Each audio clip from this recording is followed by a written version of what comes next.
Jared gives us a signal. We will go. All right, we will call the meeting to order at 6 o'clock. First item on the agenda is Aaron Moran. Here. Chris Zeldner. Here. Joe Zisselberger. Here. Kristen Runge. here. Nyla Fry. Here. Jack Heineman. Here. Sam Kaufman. Here. Second item on the agenda is confirmation of open meeting compliance. I can confirm that the draft agenda was published in the Tribune Enterprise on 12/12. The final agenda was posted in all three official posting locations on 12/10 and 12/11. And the final agenda and packet were made available online on 12/10. For the audience, please be sure you've signed in for accurate record keeping with your name, address, and municipality. And those interested in public comment, we will take your forms. All right, do we have any forms turned in? We have one, Maria Pat at 1000 Wexford Drive, Waunakee.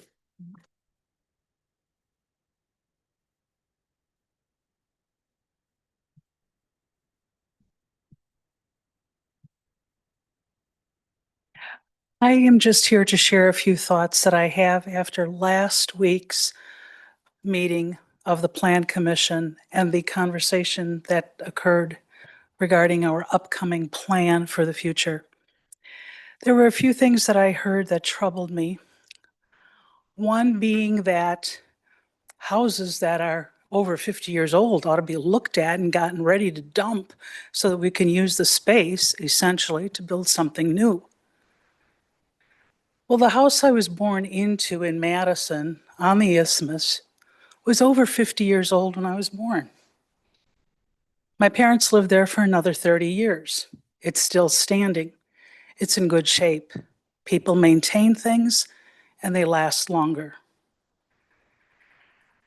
This kind of goes along with other comments that I've heard for the Plan Commission and this Lakota group that's working for us.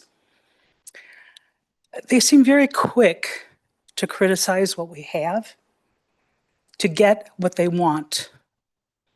And what concerns me is the Plan Commission's decision to simply accept pretty much everything they're hearing.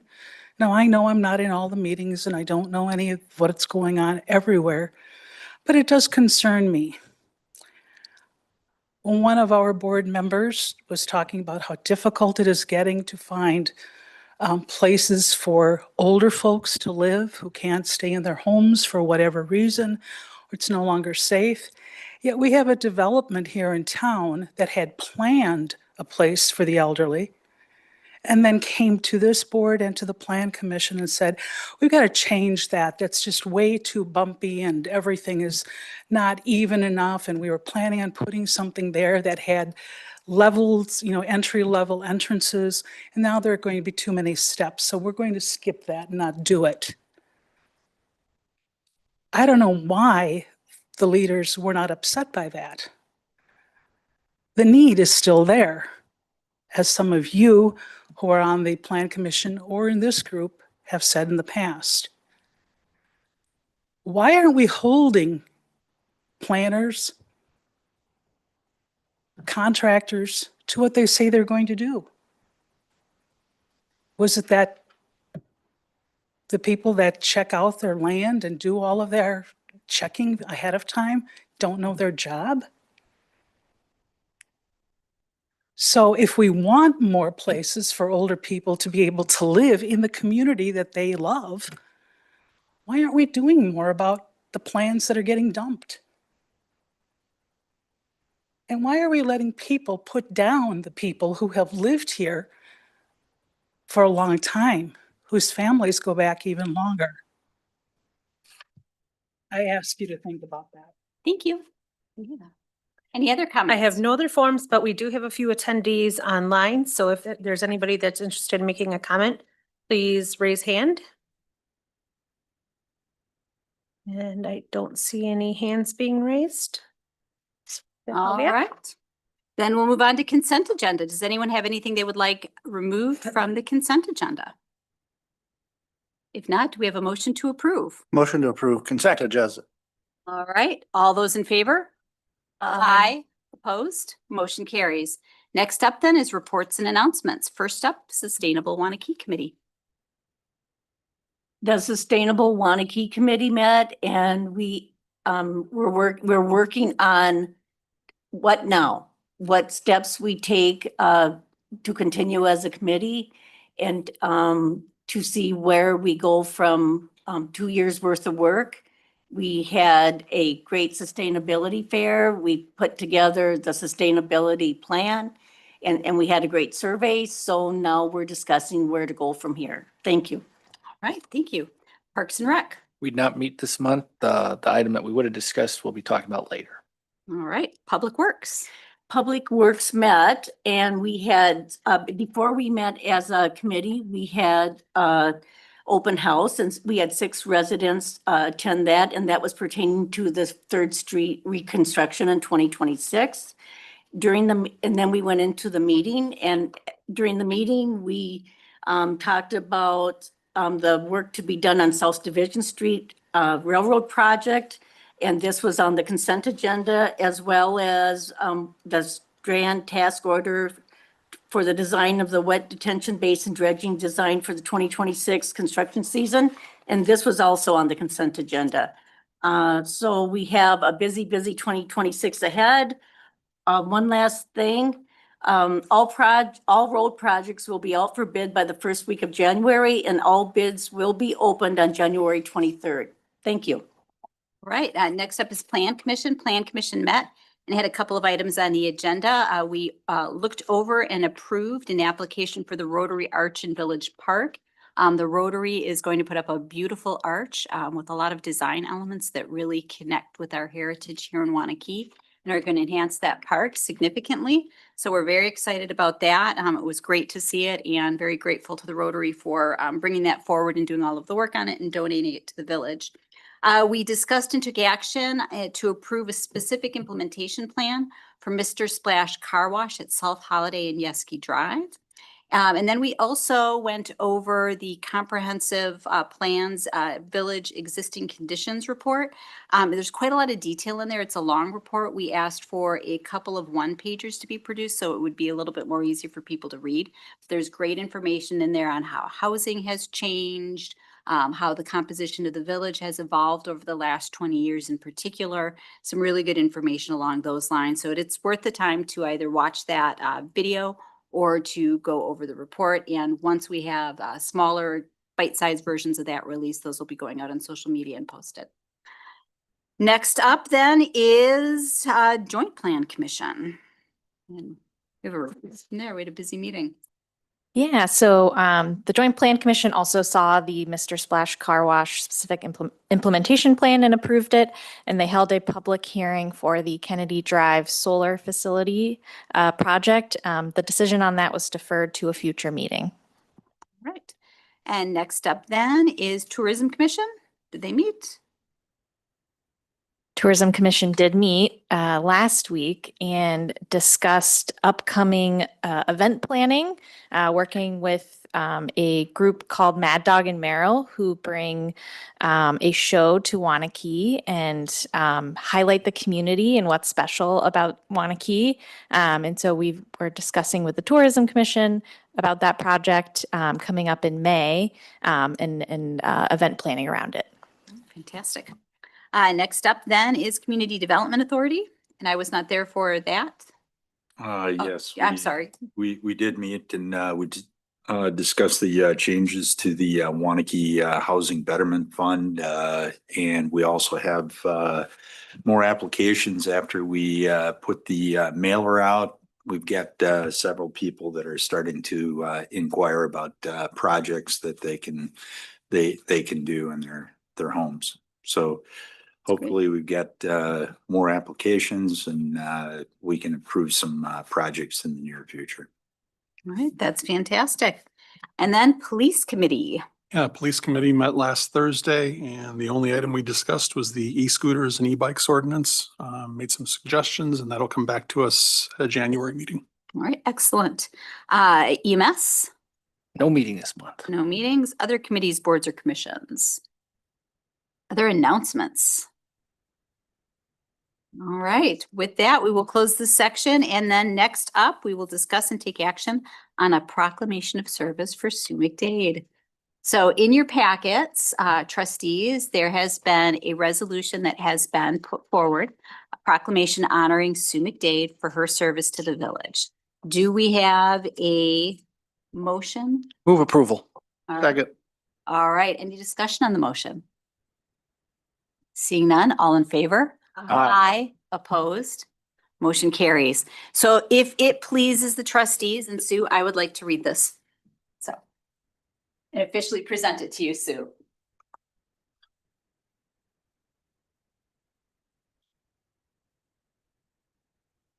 All right. We're gonna miss you. So, are you gonna enjoy having your Monday nights free? Indeed. All right, so let's read this. This is a proclamation honoring Susan McDade. Whereas the Village of Waunakee values its employees and entrusts them with providing exemplary service to its residents, and whereas Sue McDade, has faithfully served the Village of Waunakee and its residents from August 15, 2000 to January 6, 2026, culminating her career as the Community Services Director, and whereas for over 25 years, the Village of Waunakee has benefited from Sue McDade's unwavering dedication to enhancing the quality of life for residents through the exceptional leadership of the Community Services Department, including building and strengthening the village's recreation programs, park system, community services, special events, and whereas Sue McDade has been instrumental in championing inclusive, accessible, and forward-thinking services, ensuring that the village's parks and programs continue to evolve with community needs while maintaining the highest standards of service, and whereas Sue McDade has worked collaboratively with staff, volunteers, partner organizations, and village leadership to deliver streamlined services, support major initiatives, and is a respected leader in maintaining a positive, team-centered workplace culture, resulting in excellent office morale and strong relationships with her peers and partner organizations. And whereas the village board and the residents of the Village of Waunakee have benefited greatly from your dedication and your work. I therefore, Kristen Runge, President of the Village of Waunakee, along with the Waunakee Village Board, do hereby proclaim and extend our sincere and heartfelt appreciation to you, Sue, for your untiring devotion to the Village of Waunakee, to the village staff, to the village residents. And we thank you from the bottoms of our heart for all you have done to make Waunakee the community that it is. Thank you so much, Sue. Yeah. Oh, thank you.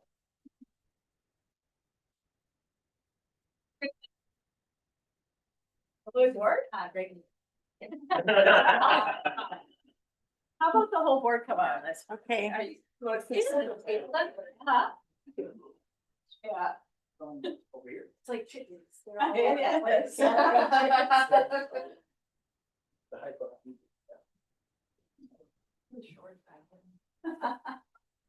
All right. Cheers. 1, 2, 3. Thank you. Thank you too. Thank you.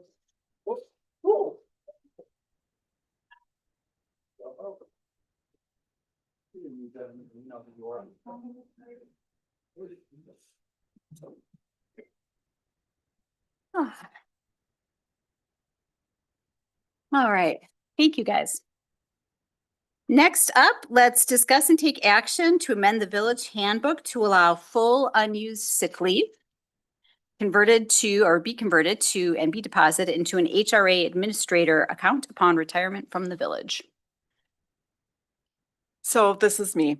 I think it was around 2017 or 2018, around when we adopted the high deductible health plan with the HSA, we changed how retirees, so those are people that were hired before May 16th, 2023, they can convert their unused sick leave, and they used to be able to use it to pay premiums on their health insurance. But when we changed plans, we adopted the HRA, which stands for Health Reimbursement Account Arrangement. So HRA. And at the time we did that, our budget was not such that we could pay the entire amount of the conversion over to the HRA account right at retirement. So we developed a formula and we were smoothing it out over the period until the bank was used up.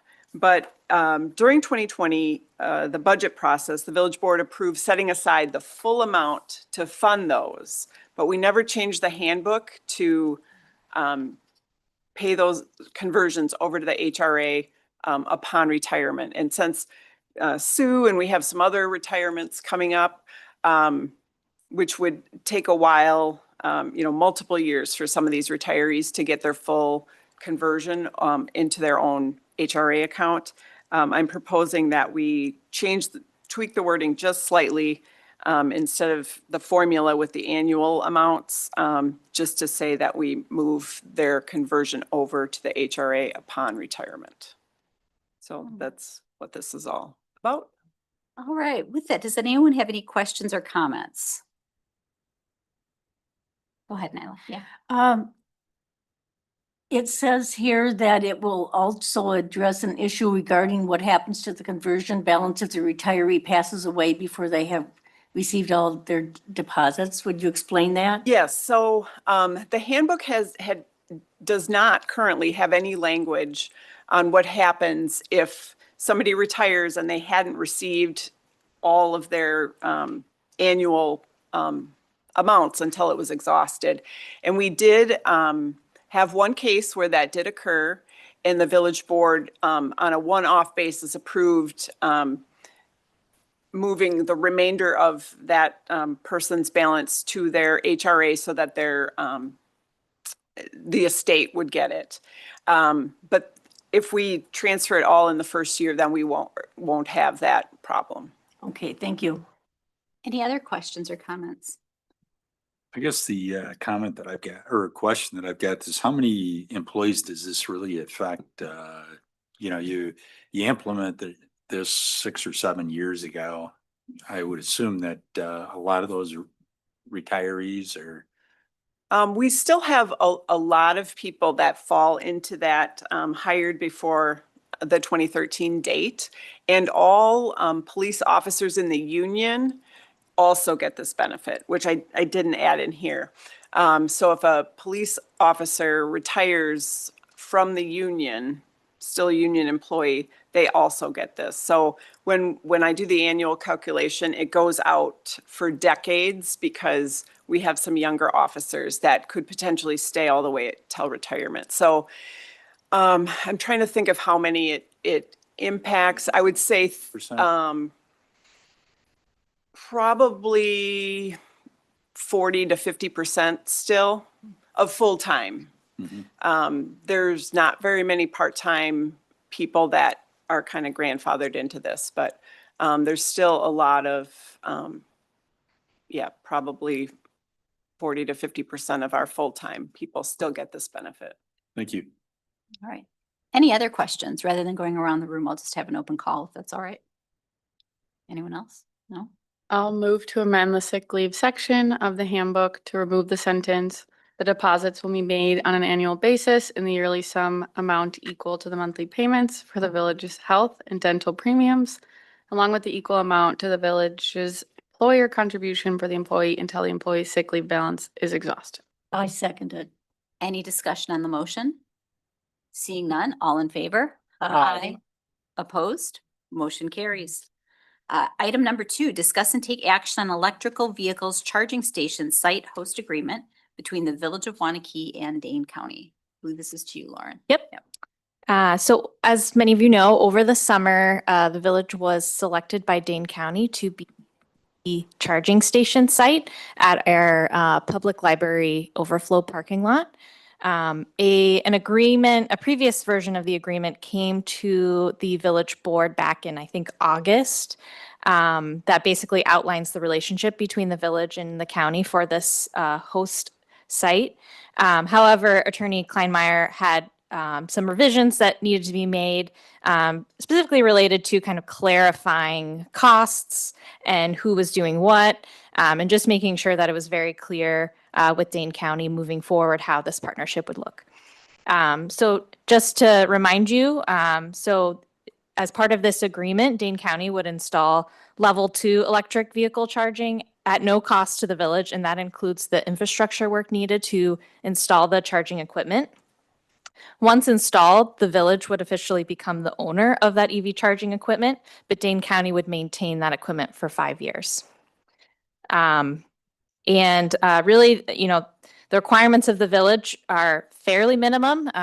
We will have to charge a rate at the EV charging station and pay the utility bill. And so we would charge a rate that covers that cost. And additionally, we have to ensure that the EV charging station is available 24/7 to the public. So through many conversations back and forth between several of the municipalities that are involved in this program and Dane County, we've come to a kind of consensus with the agreement and are happy with the new language. And obviously, our attorney is here to answer questions as well.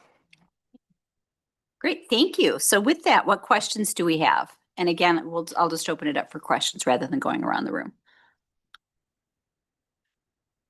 Go ahead, Jack. Do we have an understanding of, I understand the county's going to take care of the maintenance for 5 years.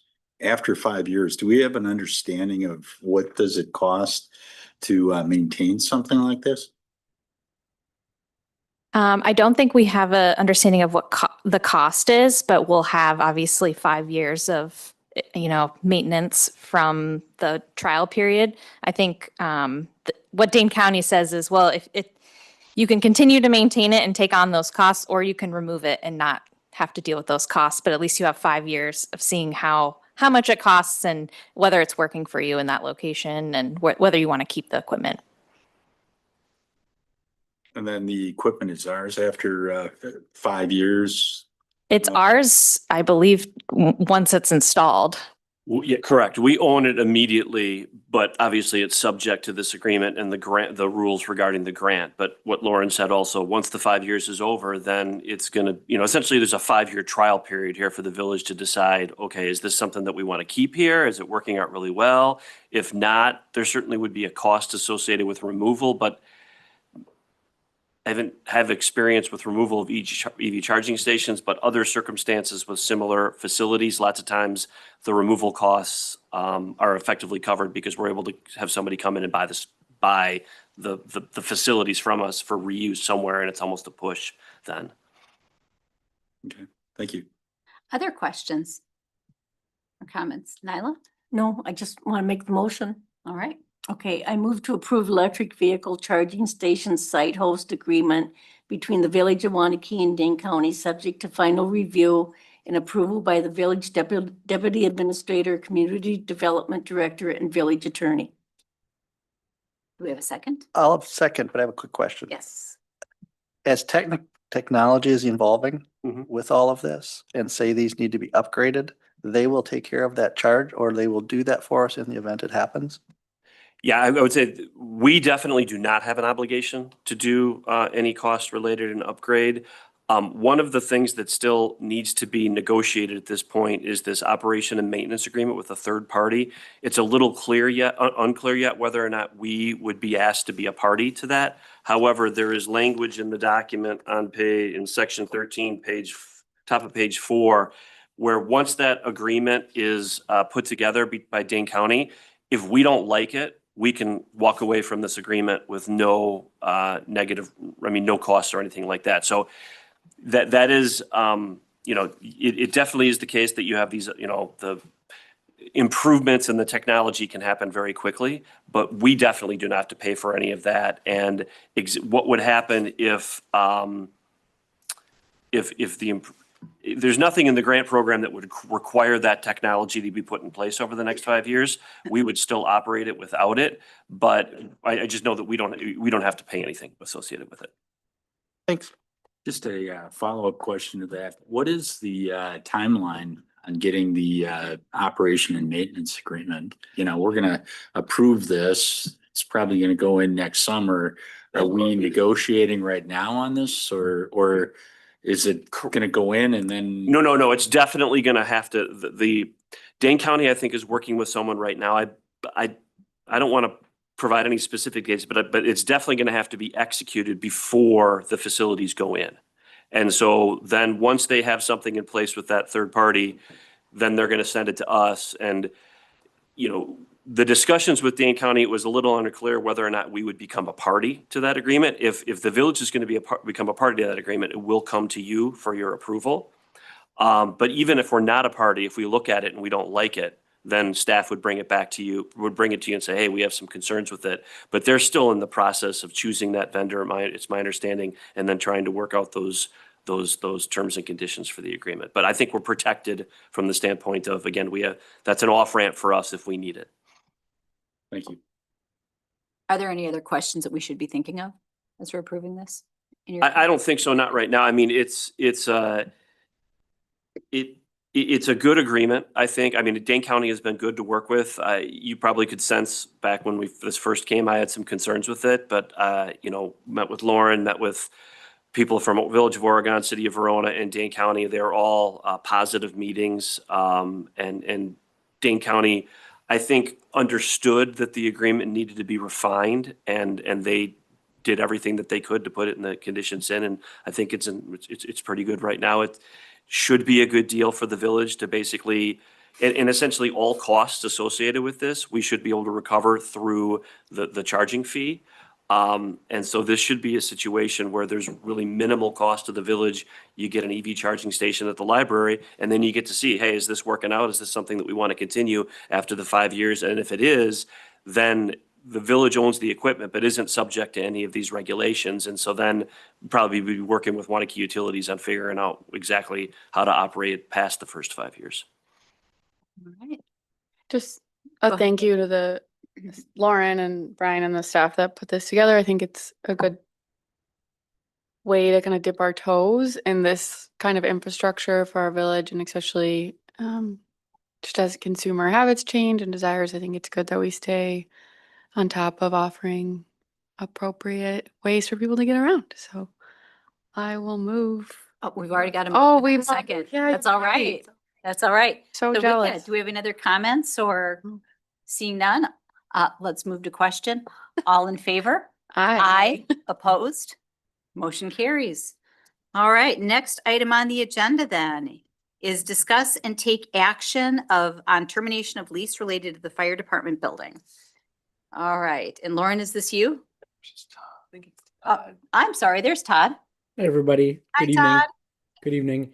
Thanks for accommodating my remote participation tonight. I had, for those who don't know, I had recent surgery and I've got some mobility issues at the moment, but I'll be hopefully back with you live in person very soon.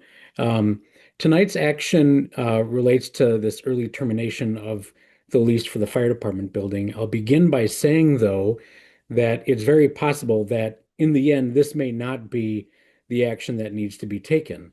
I'm glad to say and hear that members of the fire committee, including our two village members, Kristen and Nyla, and the three towns that are represented, are opening a process of collaborative discussion to talk about the future of the department and what that best future might be collectively for us all. So the result of those discussions will be very meaningful as to what, in fact, 1/1 of 27 looks like for our fire department. As you recall, earlier in 2025, the village board passed a couple resolutions that express an intent to withdraw from the Waunakee area fire district. That was a notification process that had to happen very early. From there, we've had some discussions, and as I said, we've kind of opened those communications about what the future might be. But if it does come to pass that the village does withdraw from the department, creates its own department, we would also look to regain ownership and use of the fire department itself, which the village owns, but leases back to the fire district. That language within the agreement requires a 1-year notice for early termination, and that's why we're talking about that today, is to put that notice there in the event that all of our discussions that'll be occurring over the coming months lead to us ending up moving forward with the decision to withdraw from the district. I would note that the motion proposed in your package or in your packet there includes an acknowledgement statement that we are in these discussions and that those discussions may result in the village delaying or withdrawing the lease termination. Regardless, that's the contract language that we have today, and that's the timing at hand. So that's why our consultant, Robert Whitaker, and staff are recommending that you take this action this evening. All right. Thank you, Todd. And with that, I expect that there will be questions and or comments. So for this one, let's go around the room and ask if there are any questions. So Erin, do you have any questions or comments? No, I think, yeah, it's just been an interesting and process, and I just appreciate that we are reiterating the fact that this might not actually be happening, but we're trying to be prepared and make sure that we are following what we are supposed to do to ensure a smooth transition. Right. Thanks, Erin. Chris, any questions? No questions at this time. No, Joe? No, this is a formality that we need to take action on at this point, but hopefully it's not needed. And Nyla, I'll come back to you and I at the end. Jack? Does the fire committee know that we're doing this? Have we notified them that we're taking this action tonight? We've reached out to the fire committee members to talk to them about this, but we have not formally notified them because we have not taken the action yet. But they understand that we're doing Yes. this. And Todd? You Well, I wanna would say say- that they, by virtue of the resolution that the board passed in February of this year, certainly the reality of the discussions and this potential is front and center right now with our communities. Thank you. All right, Sam? I would just sort of reiterate, having attended the meetings the last several months, has been nice to see some of the improvement in some of the dialogue, particularly with some of the towns. And we are very fortunate in this case, I think also, as if we need to exercise a leverage standpoint, that we own the building. It's not owned by the district, which, as many of you may know, is extremely unusual in the case of a fire department. Right. Nyla? I think this move is necessary at this point, but I'm honestly hoping that it can be withdrawn. Thank you. And, the part I'd like to underscore is the portion in the meeting notice. If you looked at it, it's important to note that that the fire district is kicking off a facilitated process this month, and we're hoping to resolve this going forward. So again, a formality today that we're hoping we don't have to enact. In So, fact, I believe that's scheduled for, is it next Monday, the 22nd? That Yeah, initial meeting with a facilitator to help the district committee with those discussions. Yeah, so, and we're looking forward to that and getting a positive resolution to all of the questions we've had. So with that, the staff recommendation is that we approve this. So I will make the motion to provide notice of fire department building lease termination to the Waunakee Area Fire District effective January 1st, 2027, with acknowledgement that discussions between the village and participating towns may result in the village delaying and or withdrawing the lease termination. I'll second. All right, any discussion on the motion? Seeing none, all in favor? Opposed? Motion carries. All right, and join us on the 22nd if you're interested in those discussions. Next item on the agenda is discuss and take action on the Lions Park Skate Park, the final design and proposal for phase 1 implementation. And Sue, this is you.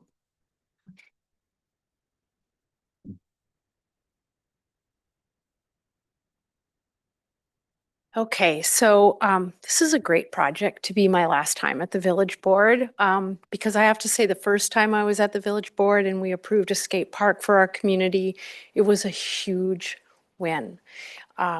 Most of my career here has been spent leading and having conversations and helping things happen, but that was a push.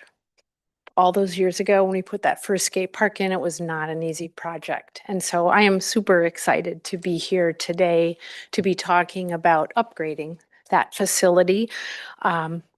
We've had a wonderful time working with some young people from the community who are skaters and users of this facility.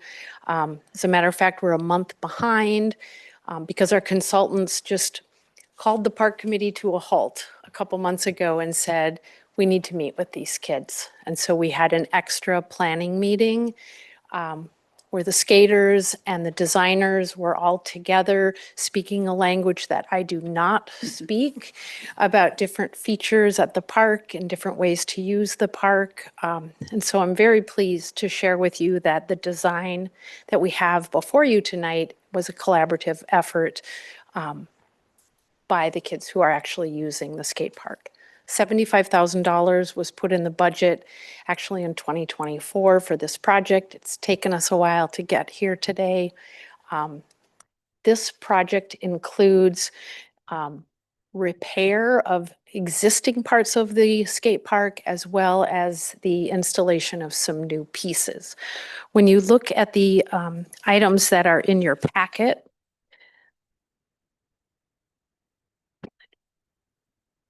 page 6 of 8 on my piece. I don't know what page it is in your packet, but the red sections on this drawing are the existing pieces that are going to be repaired and improved. And then the white numbered sections are the new pieces that are going to be installed.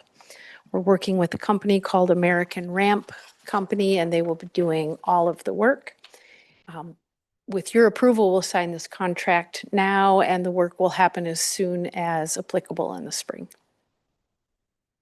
All right. With that, do we have questions? The only thing that I would add is one of the things that we'll talk about down the road, not related to this specifically, but one of the requests from the skating community was to have some lighting there, similar to the push button lighting when you're in there at Hanover Park for when it gets dark early in the fall and the spring after school for kids to be able to make full use of it. Other questions or comments? And Nyla? I have heard residents say that they would like a bench and perhaps a picnic table in the area because they bring their grandchildren and they aren't using the park, but they'd like to be able to supervise and have a place where they can relax.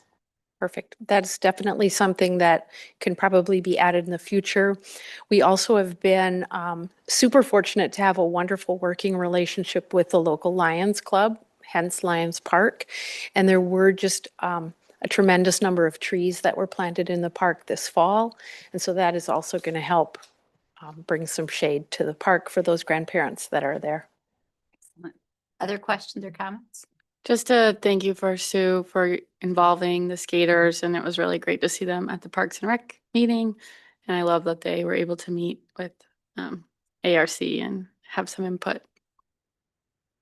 I raised a couple of skaters and they loved that park. They used to call it the skate park in the cornfield. And when their friends from out of town would come visit, it was like a big thing to do. And the wooden ramps, so it looks like the ramps are going to continue to be wooden. They'll be wooden structure. They'll have a different skate surface that actually less expensive and less maintenance. So a little bit different surface, but still wood features, yes. Yeah, they love that. It's such a forgiving, way to build a skate ramp that compared to some of the cement ones that they've bent in the area. They were really excited that it's still going to be wooden. So thanks for all of the work on this and thanks for involving the skaters. I think this is one of the few places teenagers can go in any community and have kind of what we would have called free play when they were little, but would probably be considered something more than free play now that they're teenagers. So with that, any other questions or comments? What's the long-term maintenance overall of this? Is there any real change compared to where we've been? I think these changes are going to be really help us out on the maintenance end of things. The materials that they're using and the repairs that they're making are going to be hardier. This park was built by a company called Plywood Benders. Literally was made out of plywood that was delivered from Menards. We're upping our game here. So higher quality materials, less maintenance for sure. Excellent. Thank you. All right, with that, Chris? I would just say, I want to thank you for putting this later in the agenda so you could spend more time with us this evening. You're very welcome. A motion to approve the final phase 1 designs for the Lions Park Skate Park and approve the phase 1 proposal, total cost $75,000. Second. All right. Any discussion on the motion? Seeing none, all in favor? Aye. Aye.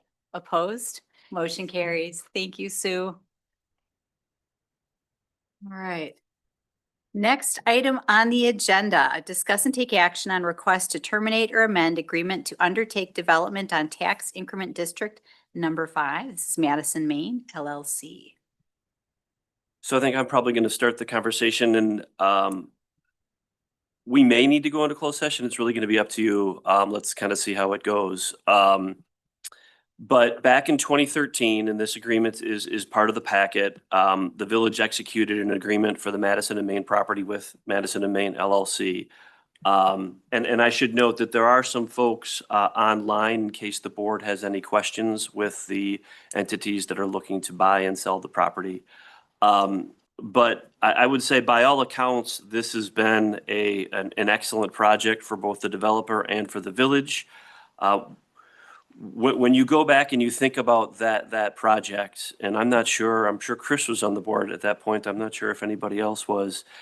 You know, that was land that the village had purchased probably in the mid 2000s, and then 2007, 2008 came, and all of a sudden we have a TIF district. We need to start generating some increments, and this was one of the first projects I think in the district that really started it. And one of the ways I know that is when you look at the agreements on page 3 of the agreement, I think it is, we had some requirements of the amount of the value that they had to generate. And so, for example, they agreed that the developer agreed that they wouldn't challenge the assessment on the property during this time period, as long as it was at least $5.3 million. And looking online right now on Access Dane, the total value of the property is over $12 million. So clearly a lot of increment has been generated from the project, more than maybe we had anticipated. But the reason why we had put that language in the agreement was, that was the big issue for the village, is we wanted the project to look nice and we needed to generate increment because we were conveying the property to them for $1. And I think that that's paid off. Now, some other language that's in the agreement talks about if the developer sells the land within certain time periods, and it was kind of a de-escalating scale of if they sold it right away, we would get paid a certain amount. They're going to sell, they want to sell the land now, and they fully agree and acknowledge that they will make the payment to the village that is required under the agreement. So that's a really good thing. What they're asking for at this point, though, and is to get rid of the purchaser would like the agreement to go away, or if not go away, have the agreement end. I'm sorry, have the agreement amended. And so that's really, I think, what we're here to talk about. And what I kind of wanted to walk through was, when I spoke with the attorneys for the buyer and the seller last week, I said, obviously this is a village board decision. The one thing that I would say is we definitely want a tax agreement moving forward, even if the agreement is going to go away, because yes, the property is actually, or the project is done better than we even expected and generated more increments, but we have to make sure that that continues through the life of the district. And I think the district goes through about 2031 or 2032, somewhere in that range. And so we have to make sure that no matter what, we continue to have the increment that's generated. But when you look at the obligations that are in the agreements, the vast majority of them have already been satisfied. And now I'm looking at pages 90, starting on page 97 of the packet. This is page 2 of the agreement. Subsection B of the agreement talks about the developer obligations. They've already satisfied everything that is in subsection 1A and 1B and 1C. That all really had to deal with, the development of the project on the front end. Section 2D, this would be language that would go in attack, if the board is okay with kind of tweaking what we're doing here, we always have in our tax agreement language that says that the developer is going to have to maintain the property. And so right in here in section 2D, that language is in there. If we're going to move to a tax agreement with them, we'd essentially utilize similar language. Section 2E at the bottom of page 3, that's already been satisfied by the developer. Top of page 4, subsection 2, that's language that we would want to carry over regarding in a tax agreement. Now, granted, or at least part of that language we would want to carry over. Clearly, this is done much better than what we were anticipating there when you talk about the fact that it's valued at $12 million now. And so I don't think it's going to be a problem at all to carry over this language. But again, certain things are completely outside of our control. I don't think anybody anticipates that that property would become tax exempt or drop in value, but we have to make sure that it doesn't happen, at least through the life of the district. When you do look at that section 2, there is language toward the end where the initial developers agreed to some personal guarantees. That's one of the things that the purchaser would not want to have any personal guarantees. And in light of the value of the property right now, protections that we already always have in our tax agreements, I think that we would be able to let those go, in my opinion. My understanding is when you look at subsection 3, that required them to build the project subject to the site plan that was approved. We're 12 years down the road, so I certainly hope they did that, or else we would have found out earlier. The deed restriction that's here, again, there were 2 deed restrictions that were associated with this project. One was actually for us. We agreed that because we had owned some other land that was adjacent to that, and we had said for a certain period of time that we wouldn't allow that to become multifamily. That is long past. This deed restriction talks about in subsection C here, talks about the fact that the property needs to remain fully taxable. Again, we would essentially, we can get rid of this language in here because we would have a tax agreement. And I did broach the idea of the tax agreement, if I didn't mention that earlier, with the attorneys, and they seemed like, yeah, that's something that they're okay with moving forward. The subsection D on the bottom of page 4, that's the developer sale of the property. Again, that's something where the seller in this case fully acknowledges that they will make the payment that is due to the village if the property is sold. So essentially that becomes no longer needed. And in fact, I don't believe that that was ever intended then to follow along with a subsequent purchaser. Again, the language there, going back to when we negotiated, that was, hey, we're selling this property for $1 to you. We don't want you to turn around and flip it right away and make a profit, and all of a sudden we're out. And so while it still applies, I also think that we've essentially gotten the value that we needed out of that language, and we'll continue to get the value because we're going to receive a payment if this land is sold. When you kind of go through the rest of the agreement, I would call this more standard boilerplate legal language that we throw in. Certainly willing to answer any questions, but that's essentially where we're at here. Is we have somebody who wants to buy the property. I've been told that they will continue to use the property in the way that it's being used right now, and they would have to under our agreement during the term. There is another agreement that's applicable to the property where we're not a party. My understanding is some of the units have certain restrictions associated with them. I want to say it has to do with disabled adults who are able to utilize the facility. The purchaser is going to continue to keep those units there. That's not part of our agreement with them. That's part of a different agreement. But they said they're subject to that for a 20-year period, so that would run through 2033. And so again, the way I look at it is I think it's okay for the village to get rid of the agreement. I definitely think we need a tax agreement to take its place through the end of the district. And I think that we would be able to utilize our standard tax agreement, grabbing some language in here, like we'd want to grab the language from that subsection 2. But again, certainly willing to answer any questions that you might have. We can go into closed session, and there are also some folks online if you have any questions for the seller or the buyer that you would be able to ask them here in open session. All right. Because one other thing I'd say is, in all likelihood, this is going to come back to you. Like I told them, this would probably be a 2-step process. One, to get the board's input on how it wants to proceed at this meeting. Presumably, there will be a follow-up document that would still have to come back. Like, for example, let's assume for argument's sake that the board says, you know what, we don't need this agreement anymore because really the only thing that's still applicable to the property owner is the tax agreement. We can handle that in the tax agreement. The coming back to you with the tax agreement for you to approve and then language to terminate this agreement would be at a follow-up meeting. You don't have to do that tonight. All right. So with that, let's open it up for questions or comment. And let's just open the floor rather than go around. So does anyone have any? And again, you can go into closed session if you want to. So this is an open session, question or comment.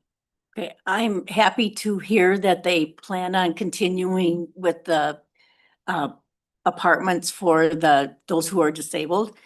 One of my questions and concerns is, are the rent fees for these apartments going to go up drastically? I'm just curious because rents is a big deal in this area, the state and the county, and I'd just like to know what their plans are. Will rents stay approximately the same or go up or what?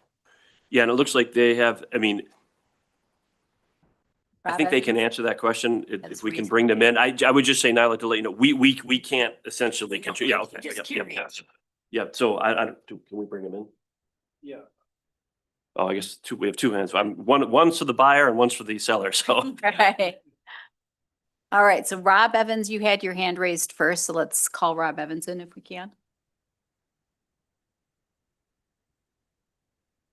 All right, can everybody hear me? We can hear you. All right, so I'm an attorney for the sellers. The restrictions do include rent restrictions that have to stay in place for a 20-year period, which expires sometime between 2023 and 2020, or 2033 and 2035, I believe.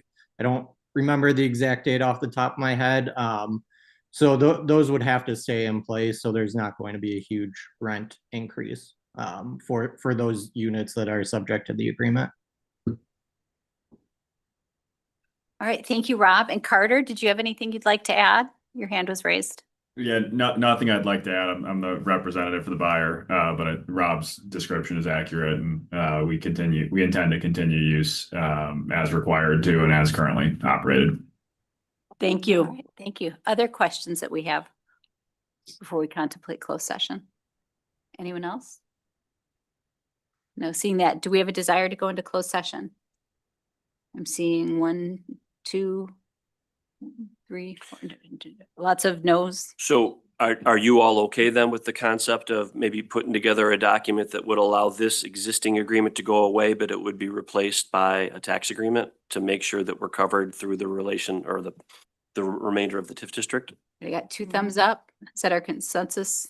Yeah. That's our consensus. Okay, yeah. so basically what then is I'll work with Lauren and Todd and others and Renee and work with the attorneys for the buyer and the seller. But ultimately a document will come back to you that effectively will, what I would envision is probably something where, once something that would happen at the closing where, upon the village being, paid under this agreement would terminate and we would have the tax agreement, approved, and that would become effective at that point in time. And that would just remain in place for, whatever the life of the district is, because that's what's in the existing agreement. Brian, just a quick question. What, by getting rid of this document, what are the cons? Is there any cons that if we say, hey, we're okay with the tax system? No, I think the only con would be if we got rid of it without the tax protections. But essentially, when you look at this document right now, the things that are still in play, I mean, because as is the case for a lot of these agreements, a lot of the stuff is handled on the front end when the project is built. And then there's still some things that continue. Here we have, make sure that you maintain the property properly. We will build that into the tax agreement.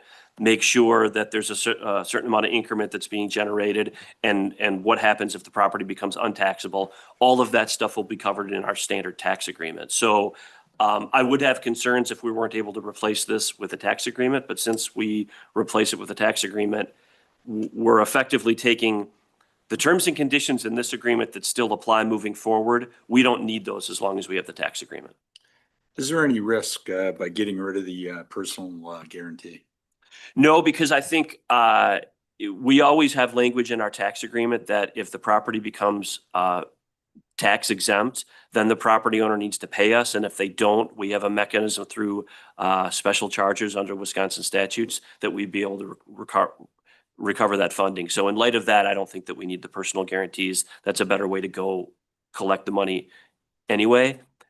The odds of us needing that in this instance is probably well under 1%. I mean, it's as close to never as you can get because the property is already well above the tax amount that we had anticipated back in 2013.